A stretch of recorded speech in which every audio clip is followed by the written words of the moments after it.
আসসালামু আলাইকুম, কেমন আছেন সবাই? আমাদের কাছে একটা কাস্টমার একটা ফোন নিয়ে আসছে, রেডমি নোট 5।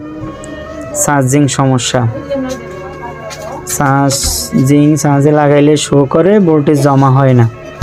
পর আমি চেক দিয়ে দেখলাম চার্জিং যে লাইনটা আছে ওই লাইনটার ভোল্টেজটা ঠিক আছে, আইসিতে কোনো রকম ভোল্টেজটা ঢুকতেছে না, আইসি পর্যন্ত যাইতেছে না।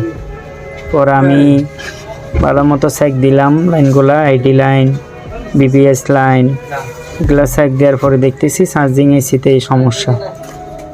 চার্জিং এসিটা এখন শেষ করি নাই, আমি চিন্তা করলাম আগে একটু রিহট করে দেখি, একটু লাড়া দিয়ে দেখি। পরে এটা আমার একটা ছোটো ভাই, নতুন স্টুডেন্ট, উনি জাম্পারিং করতেছে, পাশাপাশি ভিডিওটা নিল। আরেকটা ভাই ওই যে আইসি রিবিলিংয়ের কাজ করতেছে, ওটাও নিয়ে নিল ভিডিওটা, এই জন্য একটু লং হয়ে গেল। আমি এবার আইসিটা দেখতেছি, একটু রিহট করে দেখবো, লাড়া দিয়ে দেখবো, যদি ওকে হয় তো হইলো, না হলে আমার একটা নতুন আইসি লাগাই চেক দিতে হবে। আমি এখন আইসিটা একটু করে দেখতেছি, রিহট করে দেখতেছি, দেখি এখন ঠান্ডা করতেছি। আমার যে ফ্যান আছে ওটা দিয়ে মাদারবোর্ডটা ঠান্ডা করার পর আমরা একটু চেক দিব।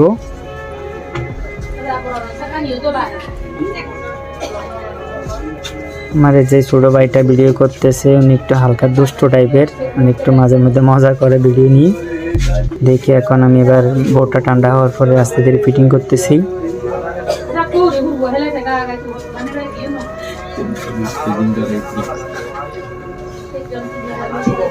ফিটিং করার পর এই যে চেক দিব এখন সমাধান হয়েছে কিনা আমাদের। আলহামদুলিল্লাহ, সেটটা এখন চার্জিং 1.6 টানতেছে, আমাদের সেটটা ওকে। না হলে নতুন একটা আইসি চেঞ্জ করতাম। ওকে, আলহামদুলিল্লাহ।